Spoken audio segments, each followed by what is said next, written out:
पंचायत अरेराज में है और हमारे साथ हैं यहाँ से मुख्य पार्षद के उम्मीदवार, चेयरमैन के उम्मीदवार और मेयर के उम्मीदवार। पहली बार बिहार सरकार ने एक ऐतिहासिक फैसला लिया है कि शहर का मेयर जो है जनता डायरेक्ट तय करेगी। इसको किस रूप में देखते हैं आप? देखिए, यह तो बहुत बढ़िया है। जैसे कि पूर्व में 2007 से मैं निर्वाचित होते आ रहा हूँ। 2012 से 17 तक मेरी पत्नी अध्यक्ष रही और 17 से 22 तक मैं अध्यक्ष रहा। और उसी समय चुनाव की जो ये इसमें जितनी भी खामियां थी, मैं जीत तो गया 2017 का मुख्य पार्षद का चुनाव, मगर मैं उसी समय सोच लिया, चाहे बीच में भी ऐसी बहुत सी आई, जैसे कि वार्ड पार्षद वगैरह जो भी लोग हैं, उन लोगों का भय, सत्ता गिरने का भय, काम करने की स्वतंत्रता नहीं होती थी। इसलिए मैं शपथ ले चुका था कि अगर नॉमिनेटेड अध्यक्ष होगा, जो पार्षद चुनेंगे, वह चुनाव में नहीं लड़ता। और ये जो डायरेक्ट मुख्य पार्षद का चुनाव हुआ है, तभी मैं लड़ रहा हूँ, अन्यथा कोई भी सीट होता मैं चुनाव नहीं लड़ता। ये बहुत अच्छा हुआ है। इसी के चलते मैं दोबारा जनता के बीच में आया हूँ कि इस बार मैं 14 वार्ड में जो मैं नहीं कर पाया, या मैं अपने पार्षदों के द्वारा जो हमारे बोर्ड में पारित नहीं हुआ, बहुत ऐसी योजनाएं जो कि जरूर थी मगर पार्षदों के द्वारा वह योजना वार्ड सभा में पारित करके नहीं भेजी गई, जिसके चलते 14 वार्ड की जनता को कहीं ना कहीं तकलीफ है। बीच में 2 साल कोरोना काल में भी बीता, वह पूरा नहीं हुआ। मैं खुद स्वयं जब मैं भी पूरे नगर पंचायत का भ्रमण कर रहा हूँ, मैं खुद मानता हूँ कि जो परसेंटेज मुझे मिलना चाहिए, जो काम करने की मुझमें क्षमता है, उसमें ज़रूर कुछ ना कुछ कमी रह गई है। और ये डायरेक्ट चुनाव है, 14 वार्ड की जनता मालिक है। मैं जैसे उन्होंने अपने मुखिया को जिताकर मुझे निर्वाचित किया और मुखिया मुझे जैसे कि सिलेक्ट किया, अब मैं तमाम 14 वार्ड की जनता का मालिक हूँ। और उसके बाद जनता तो हमको जिता कर भेजेगी, और जब मुख्य पार्षद बनूंगा तब ये तय बात है कि 14 वार्ड की जनता डायरेक्ट हमसे जुड़ेगी, उसके हर सुख दुख में मैं भागीदार बनूंगा। एक सवाल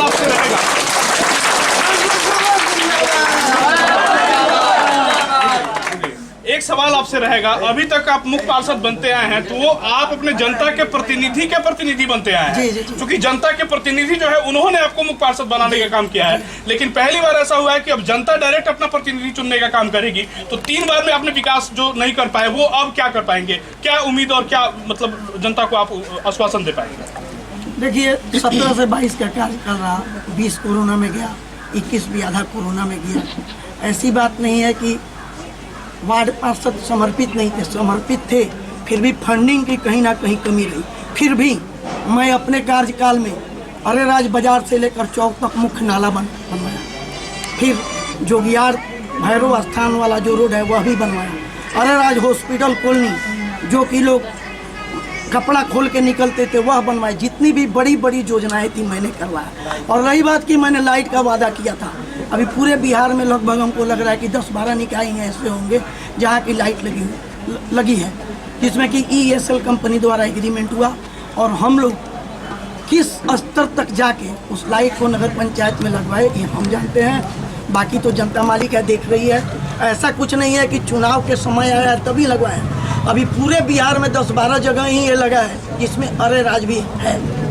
चुनाव के बाद, चुनाव जीतने के बाद आपकी प्राथमिकताएं कौन कौन सी होगी? किन्हीं 5 प्राथमिकताओं के बारे में बताइए जो चुनाव जीतने के बाद आप जो है विकास का वादा करना चाहते हैं। देखिए, यही तो सब लोग करते हैं, सड़क, नाला, नगर पंचायत को मैंने जितने भी हैं सही ढंग से लाइटिंग की व्यवस्था करना, या जितने भी छूटे हुए लाभुक हैं जिनको आवास नहीं मिला है, अभी बहुत से ऐसे आवास विहीन लोग हैं जिनको की ज़मीन नहीं है। मैं किसी भी स्तर तक चाहूँगा कि कहीं ना कहीं हाउसिंग के लिए ज़मीन लेके उन लोगों को अलॉटमेंट किया जाए, एक फ्लैट, ये मेरी प्राथमिकता रहेगी। अरेराज नगर पंचायत के महिलाओं के लिए खास क्या आपका घोषणा है? अरे, महिला सशक्तिकरण के लिए हमारे जदयू के नेता माननीय नीतीश कुमार जी ही देख रहे हैं, और पूर्व से भी मैं 8 साल से जदयू से जुड़ा हुआ हूँ। मैं गोविंदगंज का प्रभारी भी रहा हूँ, मेरी पत्नी भी जदयू से ही है।